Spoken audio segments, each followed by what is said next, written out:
Chapter 5 Roast Mice for 12. Rachel's office at the bureau had only one window. She complained that it was like working at the bottom of a well. Rachel did not like being indoors, but she did like the people with whom she worked on booklets and articles. When they ate together in the office, laughter spilled into the halls. Rachel had a good sense of humor, but she showed it only to close friends like these. In public she was cool and dignified.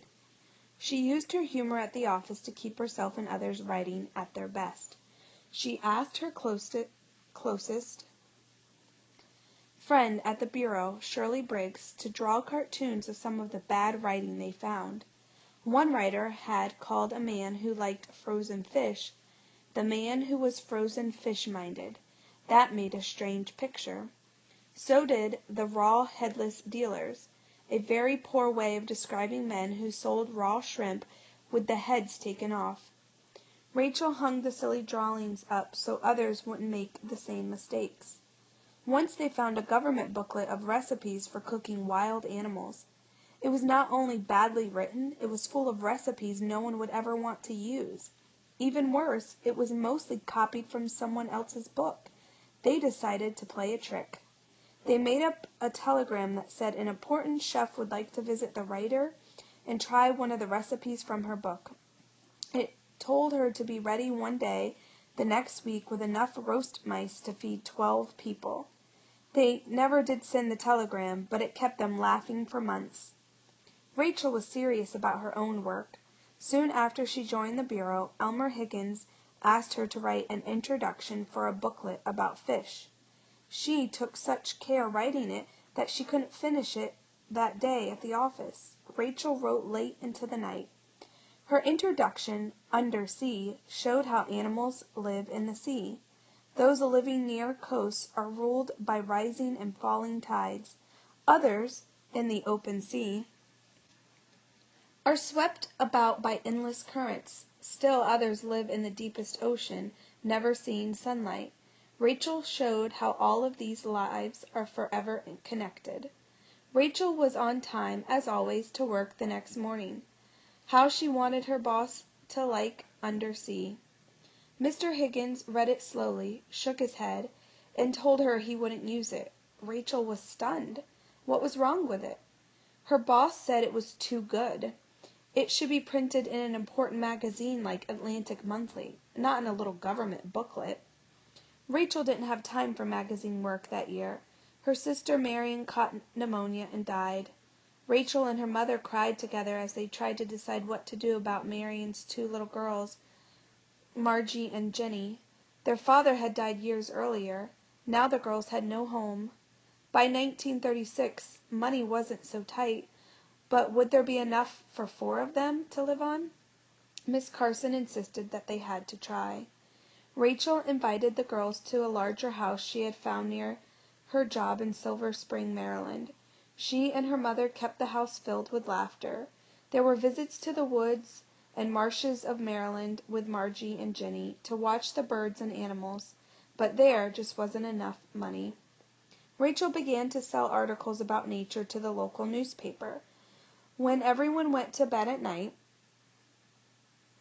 Rachel wrote more articles in pencil on the back of old office papers.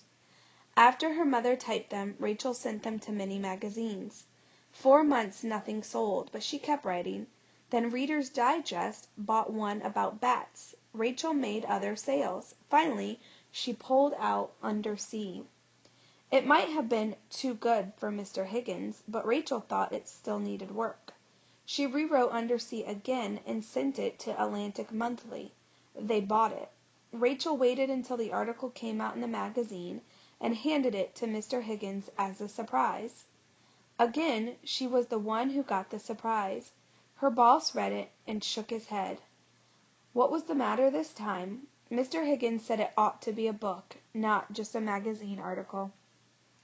He wasn't the only one who thought so. Quincy Howe, an editor at the Simon & Schuster Publishing Company, and Wilhelm von Loon, a famous naturalist, both wrote to her. After she talked to them, Rachel went home to work on the book. First, Rachel made an outline showing what she would write in every chapter.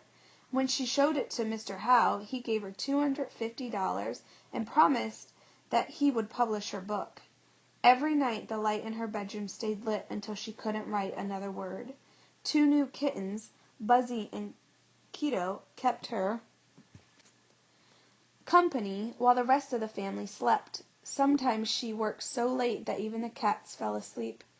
Rachel's book, Under the Sea Wind, told about the sea by telling the stories of the animals who lived there, birds, fish, eels, and many others. It showed how their lives are tied together into the vast ocean around them. Rachel made up some of the stories from facts she knew. Others were based on things she'd seen, like the rush of herring through the tide channel at the Woods Hole. After 3 years the book was done. Quincy Howe was very happy with it. He told her that Under the Sea Wind would sell many, many copies. For each book that sold, Rachel would get a royalty, a little bit of money. Those royalties would pay for all the years of work. Another war had started across the Atlantic Ocean. It seemed certain that the United States would have to enter the war sooner or later. Men were once again joining the army, just as they had when Rachel was a little girl. Now she was 34. When Under the Sea Wind came out in November 1941, the newspapers told their readers it was an excellent book. No one cared. On December 7th, less than a month after Rachel's book got to the stores, Japan attacked the United States, bombing American ships at Pearl Harbor, Hawaii. Americans were at war, and everyone's life was changed.